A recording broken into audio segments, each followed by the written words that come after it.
Doctors have the potential to earn a decent amount of money, but what is often missed out in the conversation about their salary is the amount of debt that they take on, and the spiralling costs of exams, training, indemnity, and the mandatory fee that is paid just for the right of being called a doctor. Let's dig into this further and find out the real story.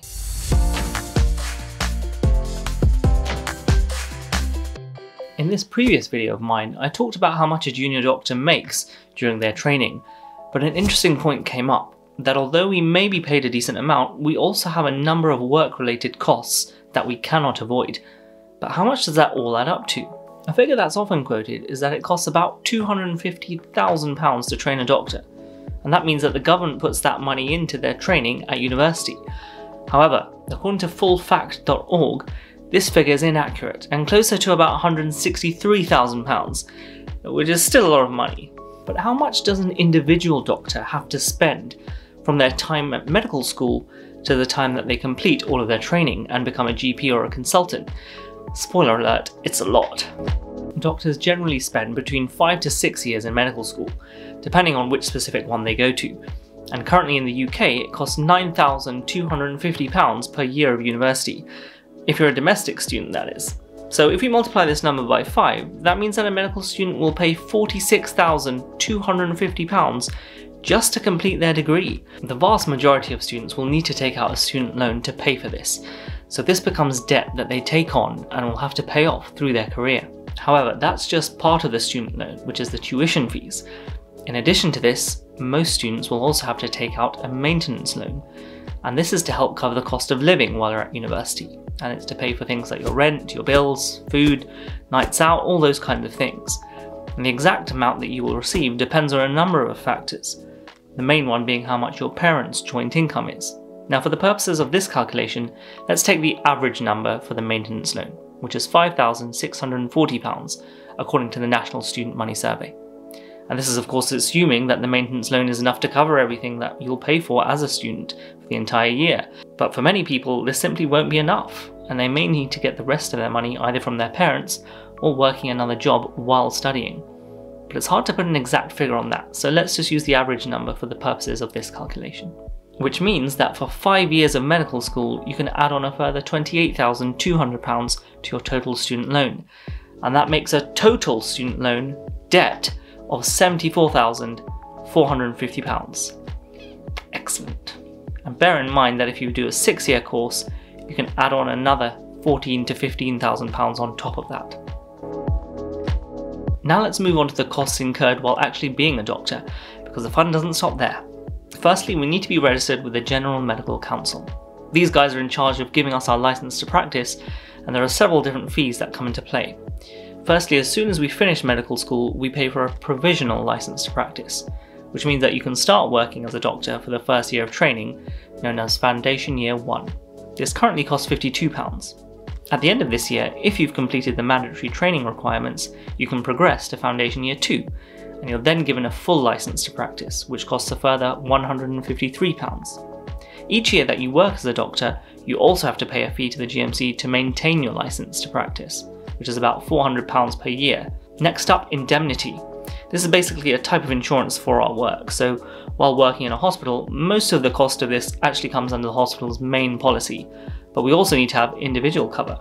In your first couple of years of training, this is thankfully quite low, only costing about £40 per year, but this rises to £70 or more as you increase in seniority. As with most public sector jobs, we are also encouraged to be part of a union, in case there are any issues that arise with our work. So if we were to join the British Medical Association, the cost of that starts at about £10 per month for the first year of training, but increases to about £20 and then about £30 per month for the latter years of your training. We also have to register with the Disclosure and Barring Service, which is the government service that basically performs background checks to make sure that you're not a criminal, and this costs £13 per year. When we've chosen a path to specialise in, we then have more exams to sit, and each medical specialism sits within what's called a college. So if you wanted to become a GP, for example, you'd need to sit the exams run by the Royal College of GPs. The current cost of these exams is about £1,500, though this does increase every few years. Other college exams are similar. For example, the Royal College of Physicians exams cost about £1,600, But they also have an additional final exam, depending on which speciality you choose, which is about an extra £600 to £700. Of course, while revising for these exams, you will undoubtedly need to buy more textbooks or access an online question bank or a revision course, and the cost for these can vary between a couple of £100 to a couple of £1,000, depending on how many exams you're sitting and how many times you may have to retake them, given how hard they are. When you finish your exams, you are then given a membership to the Royal College that the exams were arranged by. However, this comes with the benefit of its own annual cost. For example, you'll need to pay £299 per year to be a member of the Royal College of Physicians, or between £400 to £600 to be a member of the Royal College of GPs. Once you've completed your final set of exams and come to the end of your training, your role changes from being a registrar to a consultant, and you have to pay for this privilege in what's called the Certificate of Completion of Training. This costs a further £450.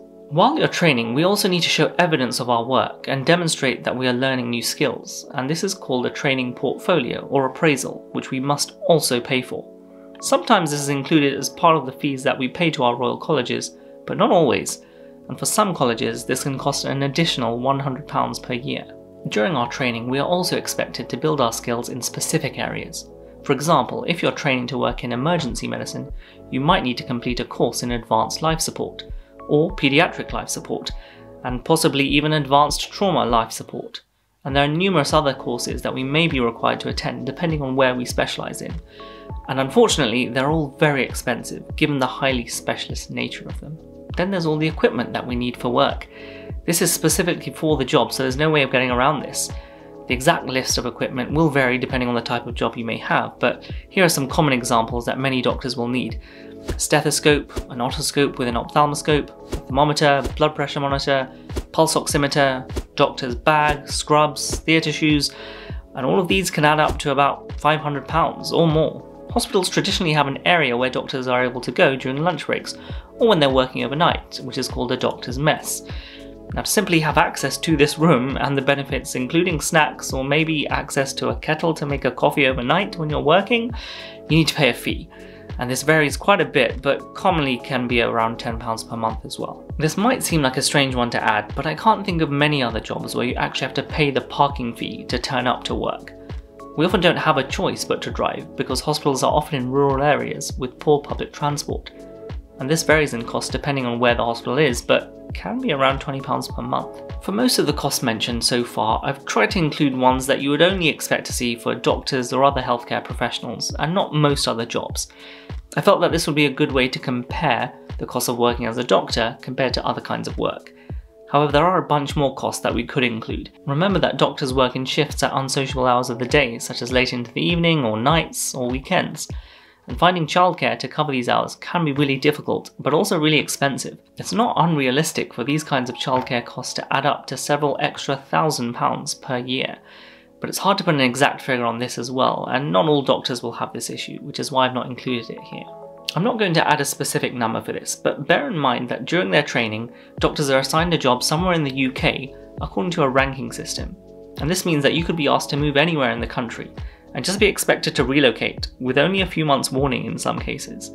So if you're already married and live in one part of the country, but you get a job elsewhere, you might have to just pack up and relocate. Or you might need to pay a mortgage on one flat while renting elsewhere. And this can happen every single year if you're unlucky, or even every 6 months if you're extremely unlucky. Even if you don't have to entirely relocate, you'll likely still have to find a way to commute. And it's very common for doctors to travel at least an hour to work, and the cost of petrol alone could add up to another few £1,000s over a year. So when we look at all of the costs of training up to the stage of becoming either a GP or a consultant, we now sit at a total of around £95,000. Now for the majority this comes in the form of student loan, but even if we exclude this, during our years of training as a doctor the cost comes out to about £19,000. But even this is a conservative estimate, and doesn't include some of the other big factors I mentioned. However, that is not the entire story, because we still have to pay more fees while we continue to work. Our indemnity fees actually go up, so as a GP for example, this works out to about £700 per year, although the exact figure depends on the type of work you do. It can be 10 times that amount if you choose to work privately. And our GMC fees, Royal College fees, appraisal fees, BMA fees, they all continue. And for example, as a GP, you could be expected to pay around £2,000 per year for all of these additional costs. Now, when I asked my colleagues for help in compiling this list, they also mentioned the non-financial cost of becoming a doctor, which includes all of the lost time with your children when you can't put them to bed because you're working a night shift, or missing your best friend's wedding because you're on call on a weekend, or having a failed marriage because of all the stress that you're under, leaching into your personal life. And if you're not a doctor, you might think that this is simply what we signed up for, and being a doctor is a vocation, so we should just get on with it. But I personally don't think that's fair. We are no more special than anyone else, and we don't expect to be treated any better than anyone else. But it might be nice to be treated fairly though, and I'll let you figure out for yourself whether all of these costs, financial and otherwise, seem fair to you. Now that we've covered the cost of being a doctor, we've only looked at half of the story. So if you're interested to know how much a junior doctor makes during their training, you can find out in this video here. Or if you might be interested in finding out why GPs are so busy right now, you can watch this video over here. And I will catch you next time. See ya!